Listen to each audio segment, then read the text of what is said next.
A gente vai falar do que, Bolinha? Hoje a gente vai falar de Bitcoin, para quem não conhece, vamos explicar um pouquinho para o público geral, de moedas descentralizadas no geral. Não só Bitcoin, né? Talvez, vamos ver. E para esse assunto eu trouxe aqui dois especialistas que trabalham com isso há bastante tempo, que inclusive criaram uma corretora, da qual tenho orgulho de falar que eu sou investidor anjo, que é o Jonatas Carrijo, CEO da Biscoint, e com o diretor de marketing do Biscoint, Israel Buzain. Oi, gente.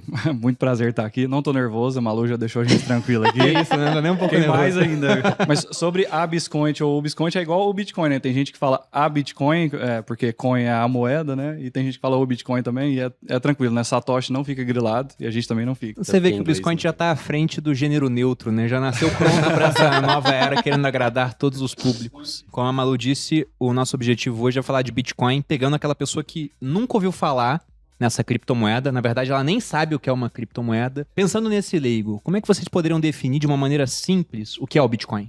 É uma moeda que ela não tem uma autoridade central que a emite e que ela tem uma quantidade finita em existência, que vai existir para sempre, só existirão 21 milhões dessa moeda. E o que é interessante nela é que ela já existe globalmente por natureza, então porque ela é a moeda nativa da internet e ninguém consegue censurar essa moeda. Ela é uma moeda que não há quem possa reverter uma transação uma vez ela feita, não há quem possa impedir uma transação de acontecer, não há quem possa forçar que uma transação aconteça sem o consentimento do proprietário daquela moeda. E isso nasceu como um projeto sem valor algum, né? Um experimento num grupo de criptógrafos e nerds, e por muito tempo ela não teve nenhum valor, até que um dia alguém começou a querer um pouco daquilo em troca de mercadoria. Foi a famosa transação das pizzas, né? O Pizza Day, né? Que até hoje é comemorado como Pizza Day, em que alguém deu 2 pizzas recebendo em troca 10 mil bitcoins, que hoje são eu gosto alguns muito bilhões de reais. quando fala assim, 10 mil bitcoins como se fosse nada, Isso né? foi... E não era na época, né? Isso foi em maio de 2010, né? Foi uma pizza cara pra época, né? Assim, existe uma discussão muito grande sobre isso, se Bitcoin é a única criptomoeda, ou é a principal, ou é a melhor, ou se existem outras criptomoedas que vão ser melhores, ou que vão superar o Bitcoin. E assim, pra quem é maximalista do Bitcoin, aquelas pessoas que são maximalistas do Bitcoin... O que é o maximalista? É uma pessoa que acredita que o Bitcoin é o Bitcoin e as outras coisas são cópias dele. Eu acho que seriam... E ele vai prevalecer em última instância e todos que os nenhuma outra moeda vai ficar... superar ele em nenhum aspecto, vão ser né? franjas pra sempre os demais. Eu acho que eu sou maximalista, é Talvez, mesmo. porque eu não comparando acredito com os metais, tanto seria nas mais ou menos o outras. cara que acredita muito em ouro e tá nem aí pra prata, pra Platina, paládio, platina, na essas verdade, coisas. assim, ó, eu acho que a pessoa guardaria em ouro, ele faria o ouro sendo a reserva de valor dele e usaria a prata para negociações menores, né? E é assim que você deveria fazer mesmo, porque fala direto também sobre comprar dólar, né?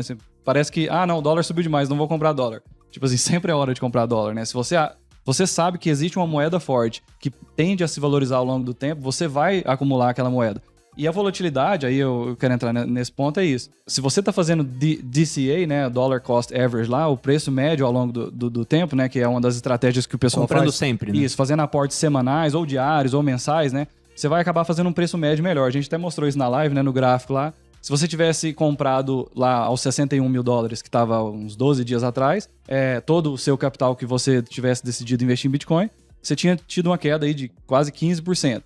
Ao invés disso, se você tivesse dividido em pequenas porções e fosse comprando, você ia ter feito um preço médio melhor do que estava e já estaria se beneficiando da valorização dele até agora. Então, a volatilidade, nesse ponto, se ela está subindo, você já está se beneficiando porque você já comprou. E se ela cair um pouco, ela te dá mais uma oportunidade de entrada para você acumular mais Bitcoin, né? Supondo que essa tese que eu tô falando, que a gente está numa fase de acumulação, seja verdade. E quem esperar o Bitcoin deixar de ser volátil para então tentar participar, ele também já vai entrar no momento que não existe mais upside, né? Porque a volatilidade, ela é um fruto do processo de descoberta de valor, descoberta de preço pelo mercado. Tem um troço novo. Ele valia 0 ontem, tá valendo 330 mil hoje. Será que esse troço vai ser o que promete ser? Se ele vai escalar até antes de reserva de valor, o pessoal fala que tem um estágio anterior que é colecionável, né? Se você olha paleontologia, né? Os protodinheiros que existiam, os homens das cavernas e tal, itens O Bruno não colecionáveis, sabe muito, dente o Bruno de não tigre conhece e muito tal. esse assunto, né? Eu gosto. Ele tá nessa fase agora de comprar moedas. Daqui a pouco eu vou precisar de um E se quarto ele das for- moedas o O dele. valor- Balu ele é igual for- a mãe, né? Agora ele tá nessa fase, aí o menino tá nessa fase. Deus me livre, Mas não. se o Bitcoin for um colecionável, vou usar até uma frase que você falou uma vez numa live que a gente fez, que eu achei genial, assim, né? Supondo que ele seja colecionável. E supondo que você quer ter um Bitcoin inteiro na sua coleção. Pode ser muito menos, porque o Bitcoin é fracionável até a 8ª casa decimal, né? Você pode comprar 0,000000001 Bitcoin, que seria um Satoshi. Se ele for colecionável e você quer ter um Bitcoin na sua coleção, só dá pra 21 milhões de pessoas terem um Bitcoin.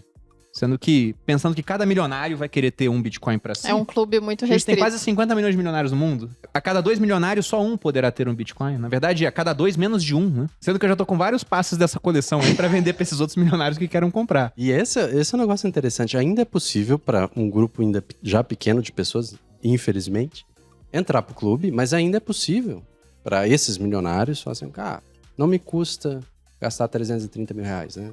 50 mil dólares. Eu acho que esse é o principal ponto, sabia, Jonas? Por exemplo, o Israel falou, vejo como uma reserva de valor. Eu vejo como uma possibilidade, porque, na minha opinião, falta o teste do tempo. O ouro tem milhares de anos, o Bitcoin, você ficou surpresa aqui. Nossa, é muito novo. Porque é muito novo. Uhum. É muito novo mesmo, tem cerca de 12 anos. Mas a questão da assimetria, eu acho que é muito interessante. O que é essa assimetria? Se der errado, você perde no máximo aquilo que você colocou. Que hoje, para comprar um Bitcoin, já é um valor mais alto, mas você pode comprar frações. E se der certo, e o preço disso hoje estiver muito inferior ao que vai ser no futuro, você pode ganhar muito com isso. Quem fez essa escolha assimétrica em maio do ano passado, quando pegou Já o Bitcoin, ganhou demais. aqueles preços mais baixos, maio, abril, né? O cara tá ganhando quase 1000% agora. Então pensa só, né? Se desse errado, ele perdia 100%. Dando certo, como deu, ele tá ganhando 10 vezes o que ele teria perdido. Então acaba que você pode ter todas as dúvidas do mundo. Eu mesmo gosto do Bitcoin, da tecnologia, mas eu não sou um fanático que pensa, isso aqui vai ser a moeda do futuro. Não sei se vai ser ou não. Obrigado. Chamou de fanático. Não, Obrigado, não é isso, tô não é brincando, isso. Brincadeira. Lógico que não. Não me leva a sério. Mas eu tenho dúvidas sobre isso, né? Mas a questão é que, mesmo tendo dúvidas, compensa ter uma alocação em Bitcoin hoje. Eu tô vejo dessa maneira. tentando entender qual o tamanho da dúvida dele, porque a gente tem um pouquinho mais de Bitcoin do que eu achava necessário, assim. Não, gente, não é tanta coisa assim. Ó, o sequestrador Satoshi gostou dessa Nakamoto aí. tem muito mais. Essa parte corta. Hoje não, sequestrador. Inclusive, para os criminosos assistindo a gente, é importante dizer. É difícil É mais, fazer. é mais o público da Malu, mas pode falar assim, o público da Malu que tá assistindo a gente, O pior jeito de você cometer um crime é usando o Bitcoin, porque você tá deixando um rastro indelével. Uhum. Não tem como você se arrepender da transação já feita e tentar Indelével, apagar que aquilo palavra lá. bonita. Tudo, aliás, o valor do Bitcoin advém do fato de não ter como apagar o que está escrito lá. Inclusive sobre isso, É um livro contábil permanente e eterno. que é né? esse blockchain, Isso é né? legal. Esse Eu Você vai registrador. cometer um crime cujo rastro fica escrito às claras, de forma indelével. Isso é sobre legal. as Eu acho outras que não é uma boa criptomoedas, ideia. tem muitas moedas melhores que o Bitcoin em vários aspectos, né? É importante falar isso. Privacidade, por exemplo, é uma delas. O Bitcoin é muito não privado, né? Assim, tem muita coisa pública e muita coisa rastreável. Tem outras moedas que são melhores que ele, mas é só quem é maximalista continua pensando que o Bitcoin vai ser a moeda principal.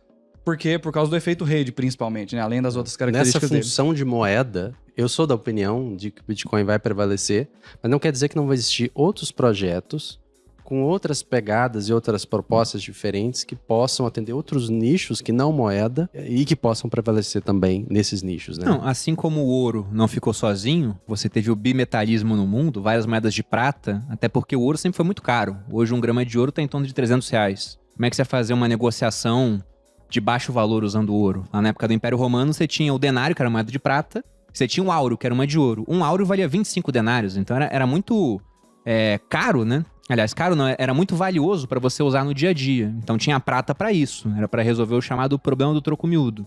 O Bitcoin ele é fracionável, não precisa disso, mas como você disse, talvez para alguns nichos outras criptomoedas sejam mais interessantes. O que não quer dizer que isso vai tirar valor do Bitcoin, né? Ele pode ser usado também para outras coisas.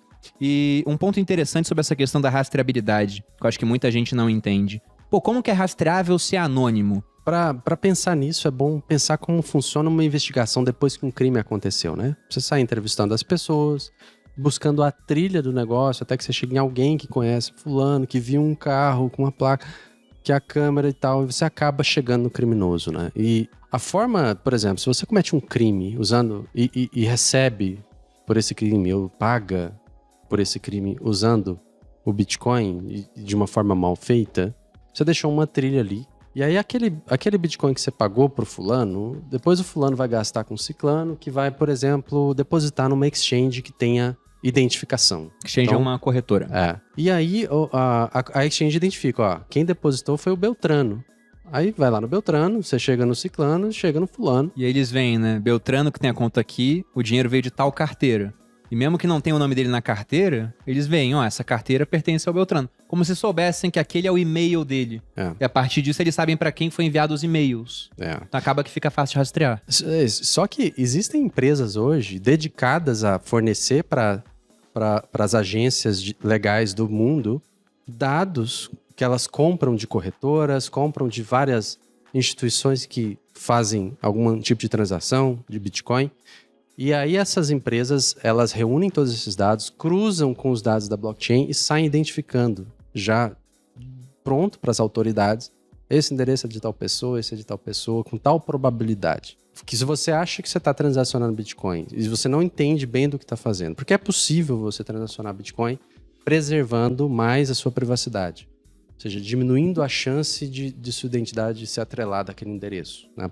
É probabilístico sempre o negócio, né?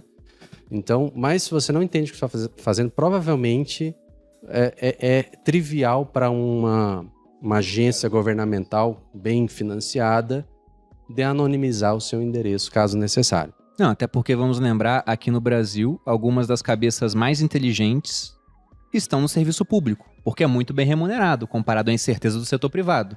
Eu sempre digo que algumas das pessoas mais inteligentes que eu conheço estão no exército e vão ficar lá pra sempre. Uhum. O cara vai ser general no exército, porque ele gosta daquela estabilidade. Inclusive, Então- o Bruno vai ser ministro da Economia ou vai trabalhar Deus junto com o Paulo o Guedes? livre. Não, tô brincando.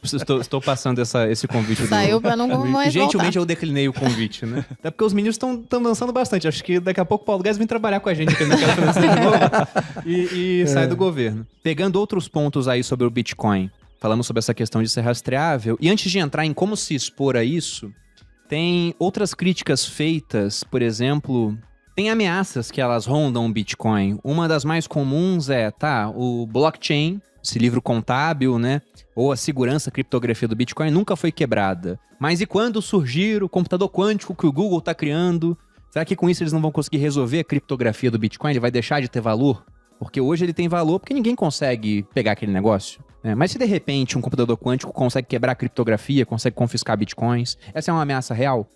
Ela é facilmente contornável caso ela venha a se tornar remotamente próxima de ser real. Porque hoje ela é tão distante, que nenhum dos sistemas que dependem de criptografias similares à criptografia que o Bitcoin utiliza estão sequer preocupados com isso. A Porque criptografia que os bancos usam é mais frágil do que a do Bitcoin? Ou é a mesma coisa ou é um pouco mais difícil? Por exemplo, se os computadores quânticos entrassem em cena, os bancos também estariam muito prejudicados com isso, né? a criptografia de curva elíptica, que é usada para gerar um par de chaves, né? Ela é utilizada em todo tipo de aplicações. Quando você usa a internet e se autentica com o servidor para saber que o servidor é ele mesmo, quando você confia que sua senha está sendo trafegada de forma criptografada, a própria criptografia dos dados nos bancos de dados secretos, né? É a mesma que o Bitcoin utiliza. Então, se isso for problema quebrado, seria muito maior. o que o mundo Bitcoin. entraria em colapso. Só que muito antes disso, já existem algoritmos criptográficos que são computacionalmente mais dispendiosos, por isso não são utilizados, que podem substituir os algoritmos atuais. Mas os algoritmos atuais são perfeitamente seguros ante a predição do que pode vir a ser um dia a ameaça do computador quântico. Resumindo, se der merda pro Bitcoin, vai dar merda pra todos os Dá pra outros todo bancos. mundo. Então, etc. científicos, Antes né, amor? disso. Acho que é bem assim, a gente já resume, entendeu? De fato, não seria uma ameaça só para o Bitcoin. O Bitcoin provavelmente seria o menor dos problemas caso isso venha a se tornar realidade. Essa é uma das razões que certamente seria possível fazer um hard fork do Bitcoin. Assim, olha, daqui 20 anos, a rede vai fazer um período de transição de tal algoritmo criptográfico para esse outro que é resistente à computação quântica, porque provavelmente nos próximos 200 anos a gente prevê que vai ser possível quebrar a criptografia do Bitcoin. Vai ser mais ou menos assim. Ou seja, se altera o protocolo, você pega esse hard fork, fork seria garfo em inglês, É como se criasse um novo Bitcoin e abandonasse o antigo. Mas todo mundo tem que embarcar. Esse é uma das forças do Bitcoin. O fato de que trazer todo mundo a bordo de uma mudança é logisticamente impossível, a não ser que assim, esteja todo mundo interessado absolutamente na mudança. Por exemplo, ninguém quer ficar no Bitcoin que vai ser atacado por um computador quântico. Quem quiser ficar, que fique. Não é que ele morre, ele continua existindo. Mas vai ser atacado. Pode ser atacado. Bom, aí, boa sorte. provavelmente Quando vai... ele bifurca, você fica tendo... Se você tinha um Bitcoin aqui, você passa a ter um Bitcoin aqui também. Aconteceu com Bitcoin Cash, com Bitcoin Gold. Como é que foi essa história? Dá uma breve resumida aí.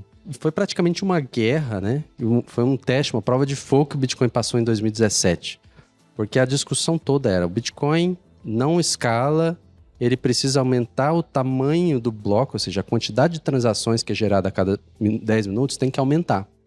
Só que se você aumenta o tamanho do bloco, você aumenta a centralização do Bitcoin, porque o custo de rodar um nó fica maior, ele vai ocupar, o blockchain vai crescer mais rápido, o espaço em disco, a banda utilizada ela é exponencialmente maior conforme a proporção do tamanho do bloco, e o custo de CPU de validação das transações também aumenta. Então, ao invés de você validar no seu computador de casa, você vai ter que comprar um servidor mais profissional para poder participar da rede Bitcoin. Então, diminui a descentralização. Mas não foi nem isso que venceu o argumento, foi a força do status quo. Porque tinha apoio de empresas gigantescas, inclusive Coinbase, né, a maior corretora dos Estados Unidos, e várias outras. A maior mineradora do mundo também era pró-aumento do tamanho de bloco, estava no lado dos big blockers, né? E toda essa força econômica não foi suficiente para fazer a rede mudar. Prevaleceu o rumo que já existia, que era o tamanho de bloco que já estava, de 1 megabyte.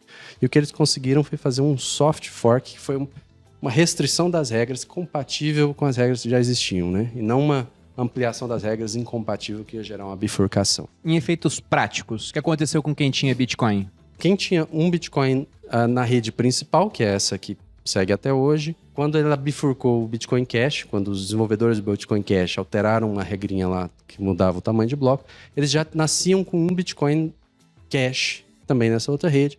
Depois o Bitcoin Cash bifurcou ele mesmo. Aí agora você tem o Bitcoin Cash, o Bitcoin Satoshi Vision.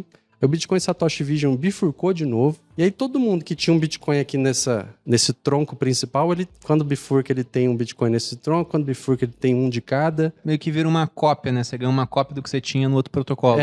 Ele faz exatamente uma cópia da história do blockchain todinha, herdada para esse novo protocolo. E o que muita gente fez foi vender seus Bitcoins Cash por Bitcoin. Opa! Eu tinha um Bitcoin, agora o Bitcoin Cash está 20 centavos de Bitcoin, agora eu tenho 1.2 Bitcoins e 0 Bitcoin Cash. Eu lembro disso, porque eu já tinha, né? O Bitcoin, começou a acontecer essa série de forks, foi um seguido do outro. Foi bem rápido. E aí o pessoal tava falando que era quase como se estivesse ganhando dividendos do Bitcoin. Porque ele começava a te dar essas novas moedas, você poderia pegar e vender essas moedas e comprar mais Bitcoin, ou manter elas lá, imaginando que elas talvez fossem vencedoras no processo de longo prazo. Mas é difícil você mudar a chave na cabeça das pessoas, né? A gente vê isso até com o próprio Bitcoin. Muita gente desconfia, porque é algo novo, e o cara se mantém comprado nas moedas governamentais, por mais que, olhando o histórico delas, elas percam valor com o passar dos anos. Até o dólar, né? Que é o dólar, é a moeda de reserva mundial usada no comércio global. O mérito dele, frente a outras moedas, é que ele perde valor de uma maneira mais lenta. Uhum. Mas não é que ele ganha valor comparado ao real, porque perde valor muito rápido. Agora, em termos globais, o dólar também sofre com inflação. Valor, né? Exato. E de maneira rápida. Mas o que a muito gente rápido. fez com o nosso Bitcoin Cash, que eu nem sabia que ele existia? Uma parte tá ainda na corretora, tá parado lá. Inclusive, é meio que uma maré. Quando uma criptomoeda sobe muito de preço, as outras depois elas dão uma acompanhada, né? Tem outras criptomoedas que subiram até mais do que o Bitcoin esses últimos 12 meses. O Ethereum subiu muito também, né? O que costuma acontecer nesses ciclos, né? E o Bitcoin parece se comportar em ciclos que giram ao redor desse evento chave, que é o halving, né? Uhum. O que costuma acontecer é que no momento de euforia, muita gente nova chega no mercado, acha o Bitcoin caro demais, porque olha, nossa, 330 mil reais. Qual que vai ser o novo Bitcoin, né? Deve ter uma oportunidade aí escondida que eu não tô vendo. Sai à procura de um projeto novo. Mas aconteceu o último quando? O último halving? Foi agora, foi ano passado. Foi maio do ano passado. Que aí aumenta geralmente o valor. É tipo Olimpíada. Fica bem próximo, inclusive. Agora mudou, porque a Olimpíada, ela mudou de ano, né? Vai ser em 2021. Mas era junto com a Olimpíada. Tanto que o pessoal falava, o halving ocasiona até uma correlação entre halving e aumento dos preços. Aí tinha gente brincando. Também tem entre a Olimpíada e aumento de preço do Bitcoin. Porque era ao mesmo tempo. Só que o halving é interessante, aproveitando que a Malu voltou com esse assunto, porque ao reduzir a recompensa pela metade, aquilo que é escasso, né? Não é que fica mais escasso, mas a taxa de criação do Bitcoin também cai. E como a demanda por ele tem aumentado, você tem uma oferta que fica menor e a demanda maior, isso levou a um grande aumento de preços. Absurdo, até nos últimos tempos, tanto que outras pessoas entram nesse mundo de criptomoedas e procuram o próximo Bitcoin. E talvez não esteja um próximo, né? Talvez ele seja esse principal e vale a pena comprar. Historicamente, quem comprou o próximo Bitcoin não se deu muito bem no longo prazo. No longo prazo. Então, Por você mais que no curto às vezes suba muito. Essas moedas... Você não mesmo têm uma compartilhou no seu valorização tão story, grande. uma seguidora, uma cliente do Viver de Renda, ela falou, meu marido teve 500% de valorização e tal. Era uma seguidora que mandou na caixinha. E assim, o benchmark que você tem que fazer de qualquer investimento que você estiver fazendo, pelo menos pra mim, devia ser assim, se eu tivesse comprado o Bitcoin e segurado por esse tanto tempo, eu teria tido uma valorização maior ou menor, né? Eu acho que você mesmo comentou com ela que se ele só tivesse comprado e segurado, tinha dado 1000%, alguma coisa assim, né? Eu acho que talvez eu tenha sido responsável por um término de casamento. Porque ela mandou na minha caixinha o seguinte, ela falou... Como se ele fosse genial, né? Marido tem uma técnica pra comprar criptomoedas, ganhando 500% no ano, né? Dá pra lançar um curso disso? Só que nesse mesmo ano, o Bitcoin subiu 1000%. Então essa técnica dele reduziu o ganho pela metade, dependendo do que ele fez lá dentro. Se fosse com Ethereum, seria mais ainda, seria 1.200%, coisa assim. Então no final a técnica deveria ser compra e espera, e não compra e fica vendendo o tempo todo, né? Seria esse ponto. Inclusive esse grande movimento que a gente está tendo nesse último ano. Vocês acham que ele pode estar, assim, no esgotamento? Porque a gente viu isso acontecendo em 2017, uma subida dos preços quase vertical, e depois tivemos uma queda de uns 90%.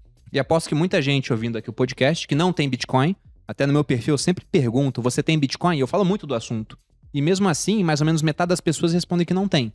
Então, cara que ele tá pensando em entrar, antes de ver como se expor, como é que faz uma compra, vocês acham que é um momento seguro pra isso? Eu vou começar respondendo porque eu sou novo nesse mercado, né? Eu conheci Bitcoin eu conheci Bitcoin, acho que como muita gente, lá atrás, não dei muita moral, não quis estudar e tudo mais. Lá atrás em que ano, você lembra, Israel? Acho que 2015, alguma coisa assim. Eu lembro de algum amigo falar que, se eu não me engano, ele minerava ou participava de algum pool de mineração e tudo mais. E depois eu ouvi falar que na Bull Run de 2017, eu lembro de ouvir falar que ele vendeu alguns bitcoins e ganhou muito dinheiro e tudo mais. Bull Run, gente, é um mercado touro, né? É um aumento muito grande de preços num espaço curto. O touro curto. ataca com a cabeça, ele chifra de baixo pra cima, ele empurra os preços pra cima. E o urso já aproveitando... aproveitando... pra baixo. E o urso é o movimento contrário, a patada é de cima pra baixo. Os romanos já colocavam ursos pra lutar com touros. Então, na época do Sêneca já acontecia isso. Em arenas romanas. Olha, amor, você tá atrasado com Sêneca aí, né? Pois é. 30 a cada 30 só minutos... citei uma vez em 1 hora e Absurdo. pouquinho, né? Mas continue, por favor.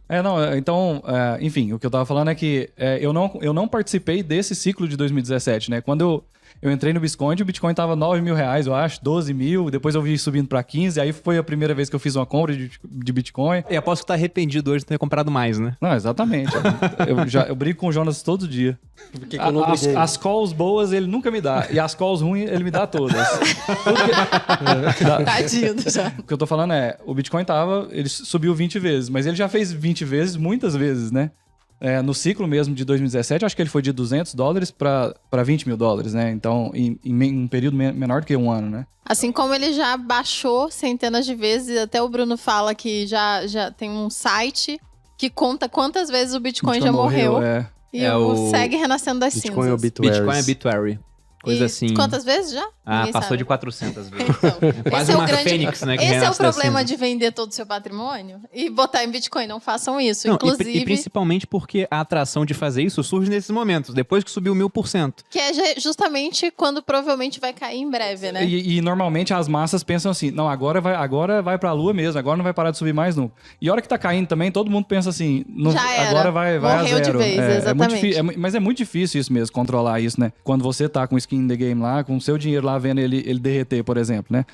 Mas existem modelos do stock to flow, por exemplo, que mostram o Bitcoin indo para os $100 mil tranquilamente, e ainda exageros, como aconteceu em 2017, eu tô falando exageros, baseado nesse modelo, que mostram que ele devia ter parado ali nos $15 mil e subiu até os 20. Então, ele mostra que haveria um exagero até os $288 mil. Eu vejo muita gente defendendo esse ponto. Então, existem modelos, mas também existe muita gente vendida, né? Operando vendido, achando que já chegou, já esgotou e tal. Então, é muito difícil adivinhar o futuro do preço do Bitcoin, né? Minha cara pra quem opera vendido no Bitcoin. Jesus amado. Não faça isso, né? Não faça operar vendido, você pega esse ativo de alguém que tem, você aluga, paga uma taxa pra esse cara, aí você vende esse ativo esperando que ele caia e você possa recomprar mais barato. Então, o máximo que você pode ganhar operando vendido é se o ativo for a 0. Você ganhou 100%. Agora, você pode perder tudo que você tem, porque quem começou a operar vendido lá atrás viu o Bitcoin subindo 1000%. Então, o cara, contando que o patrimônio dele é 100% que ele tem, ele perdeu 10 vezes o patrimônio dele. Ele nem conseguiria, né? Ele ia ser estopado no meio da operação, a corretora ia liquidar. Mas não é inteligente, por mais esticado que possa estar, e talvez esteja. A gente tá sem ver uma queda muito grande do Bitcoin há bastante tempo, só que também tem uma demanda gigantesca chegando, né? Tem empresa agora botando parte do caixa em Bitcoin, que era algo que lá em 2017 não aparecia. Vocês veem muita diferença do mercado de 2017, onde nós tivemos aquele topo para depois uma grande queda, pro mercado atual?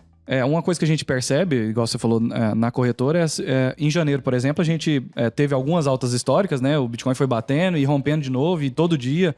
Teve um dia que eu tava no Twitter do Biscoint, tweetando e falando a alta histórica, e a cada 1 hora eu tweetava de novo que era uma nova alta histórica, né? Então, realmente foi impressionante o movimento, pelo menos pra mim, né, que sou novato. Mas a gente vê que as pessoas, elas vêm com o FOMO mesmo, né? O medo de ficar de fora faz elas virem. O fluxo aumenta muito mesmo, assim, é absurdamente grande. Eu não acreditava quando o Jonas falava, mas quando o preço vai atingindo as novas altas históricas, é impressionante a quantidade de gente que vem. Então imagina que o Bitcoin, ele voltou agora aos 43, bateu nos 61 de novo, voltou agora, recuou até os 53, eu acho. Tudo isso em dólar que o Israel tá falando, isso, tá, gente? 53 mil dólares e tudo mais.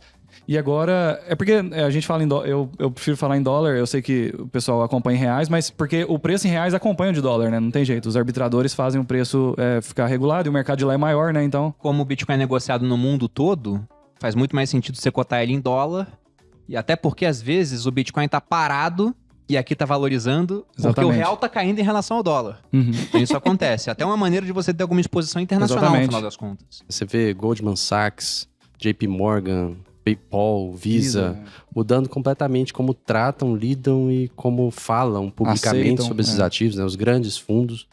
E esses movimentos de CEOs colocando o Bitcoin em tesouro, né?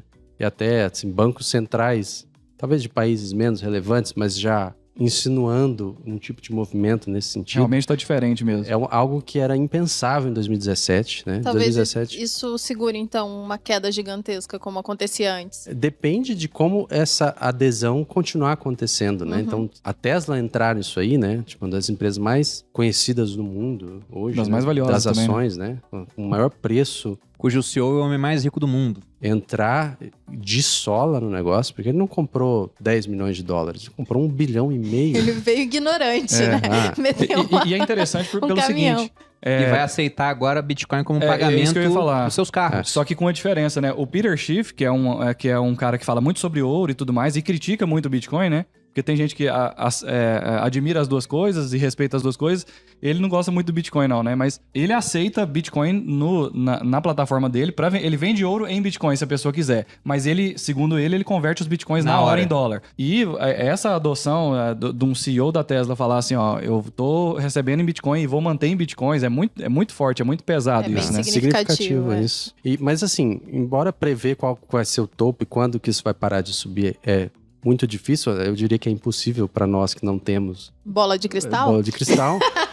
Mas uma coisa é quase que certa, né? Quando ele atingir esse topo, a gente vai ver uma queda de uns 80% aí, dolorosa, ao longo de meses aí. Então, se você estiver disposto a entrar agora, você pode pegar um upside ainda muito bom, não sabemos, mas esteja preparado. O mais importante é entender o que o Bitcoin é, E o que ele resolve, o que ele promete. Pra não se assustar quando cair e ter força suficiente pra seguir ali, né? Eu acho que é muito disso. Porque se ele fizer de novo o que ele já fez tantas vezes e você desacreditar do projeto porque o preço dele está caindo e todo mundo sabia, eu estou profetizando isso agora, isso vai acontecer. E aí você desacredita do projeto por esse motivo, você não entendeu ele em primeiro lugar. E aí você vai fazer maus negócios. Você comprou no momento de hype e vendeu no momento de depressão. Que geralmente é o que acontece. Exato, e é justamente o que não é pra fazer, mas o que o pessoal faz, porque a atração pra comprar quando o preço tá lá no alto e todo mundo fala de Bitcoin é muito grande, e a atração pra vender quando tá lá embaixo, quando tá todo mundo falando que vai dar errado, também é muito grande. Rapidinho, a Malu falou uma coisa interessante que é... Será que dessa vez não está diferente porque as empresas estão com Bitcoin no tesouro, não vai ter uma liquidez maior, então a queda seria menor?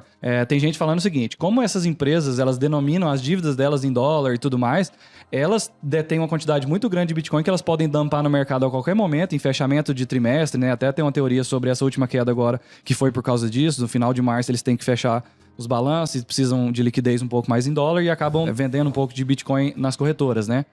Mas também tem esse outro lado, né? Se as empresas precisarem realizar, elas detêm muito Bitcoin e elas podem dumpar isso no mercado tranquilamente porque elas têm o dólar no balanço delas como uma moeda principal, assim, ainda, né? Isso me faz pensar, assim, também, o que é que não está caro nesse momento?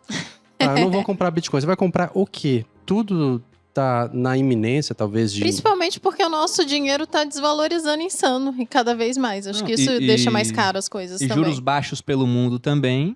Fica fácil da pessoa tomar crédito com esses juros mais baixos, ela sai comprando as coisas. Aí imóveis estão subindo de preço, ações subiram de preço, Bitcoin subiu muito de preço. Então tem esse ponto. Mas eu gostei muito da sua consideração, Jonatas, e do seu complemento, amor, no seguinte, né? Não dá pra se impressionar com a oscilação do Bitcoin. Tem uma frase do Sêneca, batendo a minha meia hora aqui de citação, onde ele fala que acaso você se impressiona de ter calor no verão, ou de sentir frio no inverno, ou de ser sacudido numa viagem, é forte a alma diante dos males para os quais está preparada. Então não dá pra reclamar de comprar Bitcoin e ver o negócio caindo 80%. Justamente por isso que eu defendo uma alocação pequena. Eu acho que é muito vantajosa em termos de assimetria, mas tem que ter responsabilidade, porque nós não sabemos o que vai acontecer no futuro. Até tem um ponto interessante na minha família, porque eu separei um Bitcoin para cada irmão meu. Tirando a minha irmã Priscila, que deve estar vendo a gente, eu não gosto tanto dela assim. Tô brincando. Pichicha já é adulta já. Pichicha já é adulta. Tem inclusive um podcast que Pichicha veio pra quem quiser ouvir, né? Foi um sobre imóveis. Mas meus irmãos mais novos, cada um tem um Bitcoin separado. Um tem 13 e outro tem 14. Aí o de 13, ele olhou o preço do Bitcoin e arregalou aquele olhão, né? Tava 100 e poucos mil na época. Ele descobriu que tinha um Bitcoin pra ele. Aí ele foi ver o preço. Você é o primeiro adolescente com um BMW, né? Aí que ele viu o preço, ele fez assim... Fez um olhão mesmo. E a Priscila, a minha irmã até falou, Gabriel descobriu que é um homem rico, né? Porque eu fiquei impressionado com isso. E aí ele me perguntou, eu falei, vou te dar quando você tiver 18. E ele tem 13, ele falou, tá, mas quanto que vai valer? Porque é muito volátil, ele viu variando todo dia. Quando eu tiver 18 anos, eu falei, bom, talvez valha uma casa, talvez um carro, ou talvez uma bala. A gente não sabe qual o preço desse negócio lá na frente. O Elon Musk até tweetou que... Aí ficou meio chateado, em retrospectiva, era inevitável, né? Falou algo assim. Eu discordo do Elon Musk. Não era inevitável. Tem muita incerteza no caminho. Então não dá pra garantir o que o Bitcoin vai ser no futuro. Eu acredito, mas o quanto eu acredito? Uma parcela pequena do meu portfólio. Que no final não ficou nem tão pequena assim por conta da grande subida. Não foi tão pequena assim. Olha, ela tá querendo mesmo. Boludinha é uma pessoa de pouca fé. Não, eu sou só... Concreto. Não eu sou pé no chão, e ela tá certa. Ela tá certa. E sobre isso, é excelente o trabalho que você faz sobre isso, sobre quando você fala Obrigado. assim... Não vai voltar mais vezes, viu, Israel? Vai voltar mais vezes. Eu perguntei pra Malu, enquanto você tava lá dentro, eu perguntei pra Malu o que eu falava, o que eu falo pra ele me trazer de volta. Dá um aumento pra esse rapaz aí, viu, Jonas? Por favor, continue. Em bitcoins, por favor, obrigado. A exposição convexa, né? Você fala assim, a pessoa, se ela investir 5% da carteira de investimento dela, se ela alocar 5%, ela tem uma exposição extremamente convexa em Bitcoin já.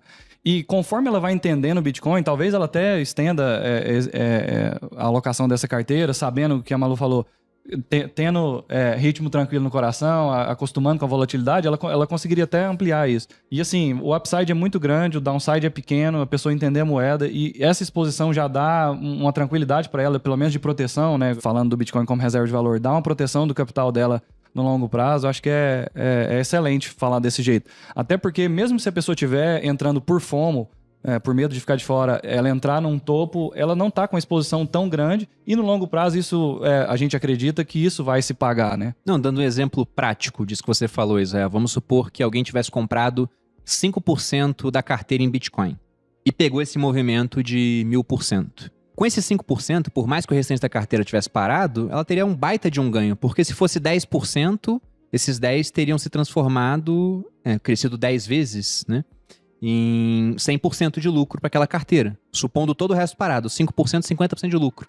Então, a posição de 5% nesse movimento teria dado um resultado para a carteira como um todo de 50%. Ah, Bruno, mas isso é porque deu certo. Tá, se desse errado, você teria perdido no máximo 5% que você investiu. É extremamente complexo. Então, é bem interessante. E agora, entrando nesse assunto, como se expor ao Bitcoin? Como é que acontece esse processo de compra? Porque muita gente pensa que é muito complicado. E, na verdade, a gente entrou como investidor na plataforma do Biscoint, através de um investimento anjo, porque eu achei muito simples o processo lá dentro. Tem como resumir esse processo em etapas para a pessoa entender? E rapidinho, na época você falou assim, até minha avó consegue comprar Bitcoin no Biscoint. E a gente usa esse benchmark agora para fazer nossas...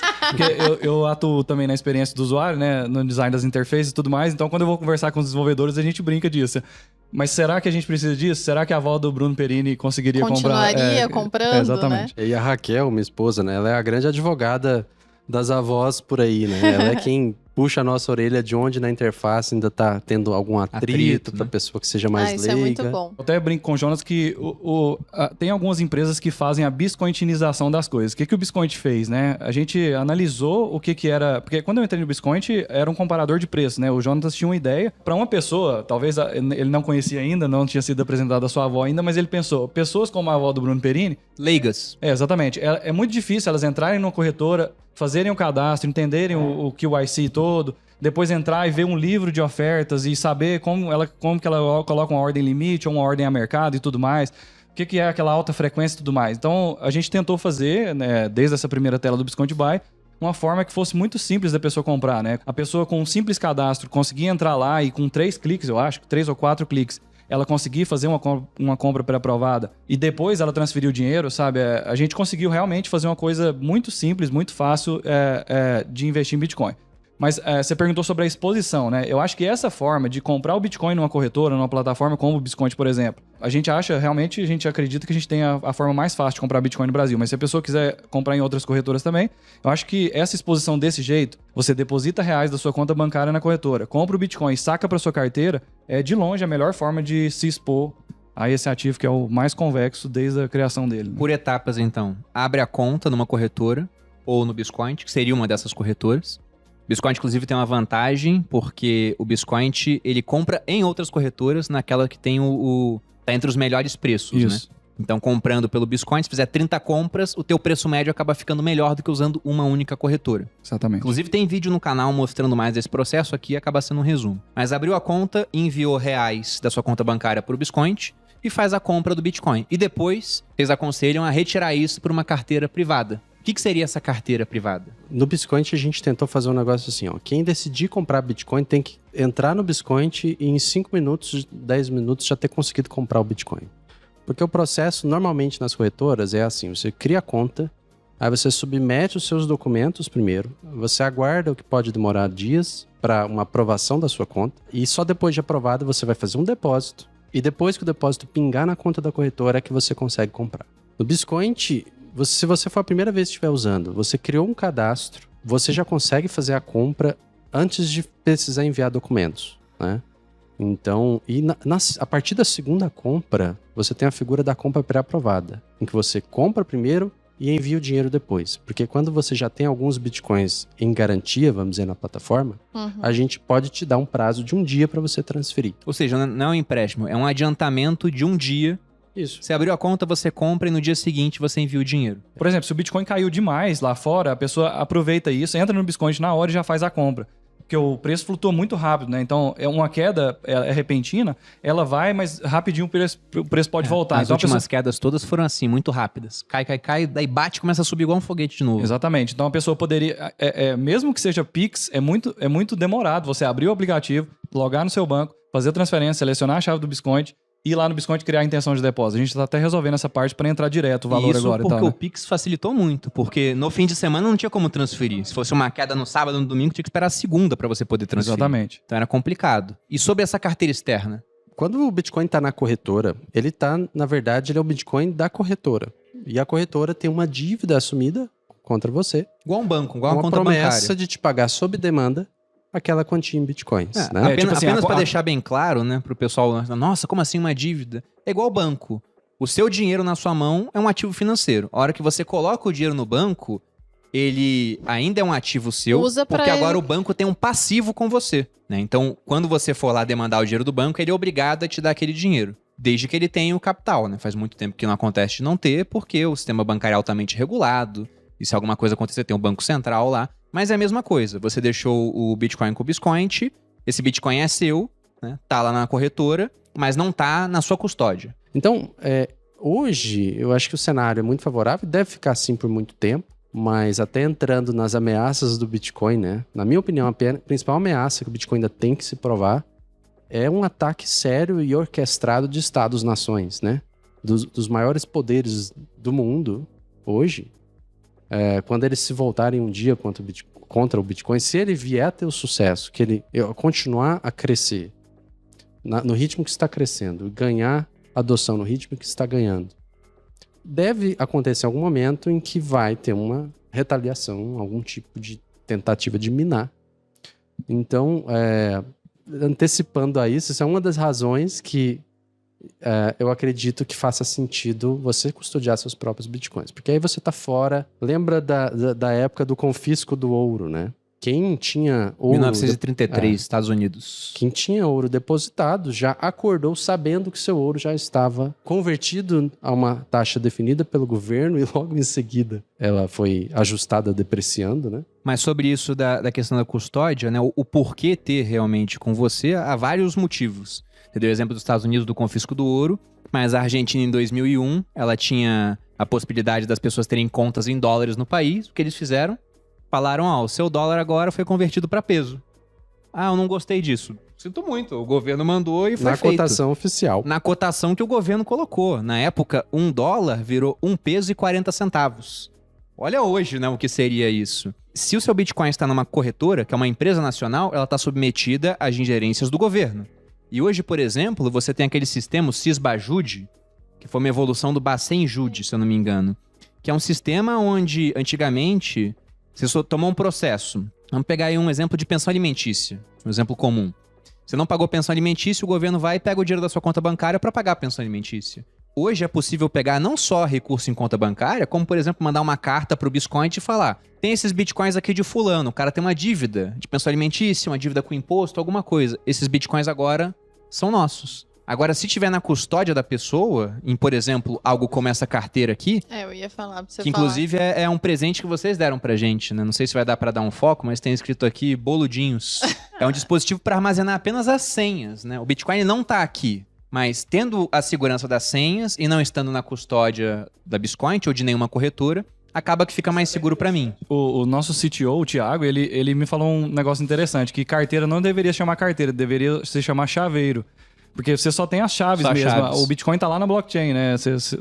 A sua ordem é de movimentar aqueles Bitcoins pra algum lugar, né? Não, isso aqui, por exemplo, se for destruído, alguma coisa acontece e deixa de funcionar. Se eu souber a senha... Você tem uma cópia da chave em casa, né? Pois eu posso sair do país e usar essa cópia lá, sei lá, em Singapura, e eu pego os meus bitcoins e vendo numa corretora local e transformo aquilo no dólar de Singapura. Então é um ativo que ele é global e, como o Jonathan já tinha falado antes, ele é irrefreável, é inconfiscável. Os governos, eles já tentaram proibir diversas vezes, não tiveram sucesso. Talvez um dia até tenham, a gente não sabe o que pode acontecer, e justamente por isso eu não vou ter tudo em Bitcoin, mas hoje eu vejo como um ativo muito interessante. Só que esse é um dispositivo que ele custa uns R$1.000 mais ou menos hoje, né? Por causa do dólar, né? Era bem mais barato. Como é que dá pra fazer sem ter um ativo desse? Porque Guardar tem na outros memória? tipos de wallet. A gente tem... existem carteiras de carteiras, né? Carteiras de aplicativo de celular, né? Você pode usar uma dessa. Então, tem outros sistemas de carteira, paper wallet e tudo mais. Mas eu acho que hoje em dia, como todo mundo tem um smartphone, acho que você instalar uma carteira, especialmente as não custodiais, né? A gente até tem no nosso Instagram, não sei se pode fazer o jabá aqui também. Indicar. Façam, por favor. No nosso Instagram tem algumas lives mostrando como usar tanto a carteira física e uma também mostrando a Blockstream Green Wallet, né? O Jonatas fez uma live muito bacana lá, uns 15 minutos. Nos primeiros 15 minutos você já aprende a criar essa carteira, salvar a senha, fazer backup, você destrói a carteira, entre aspas, e restaura ela. Depois você faz um saque de Bitcoin do Biscoint para ela, depois você deposita Bitcoin usando ela no Biscoint. É muito interessante, mostra todo esse processo nos 20 minutos, eu acho. Então, é um sistema muito mais seguro do que já deixar na corretora. Assim, esse sistema por si só já é muito mais seguro do que deixar na corretora, na verdade. Vou fazer o seguinte, vou pedir para vocês passarem o link dessa live depois, mas vocês podem fazer uma nova live depois de sair esse podcast. No dia seguinte, ele sai numa quinta de manhã, aí vocês marcam o horário na sexta para mostrar pro pessoal que vai vir. Deve ser pouca gente, acho que umas 30 mil pessoas que devem ir direto.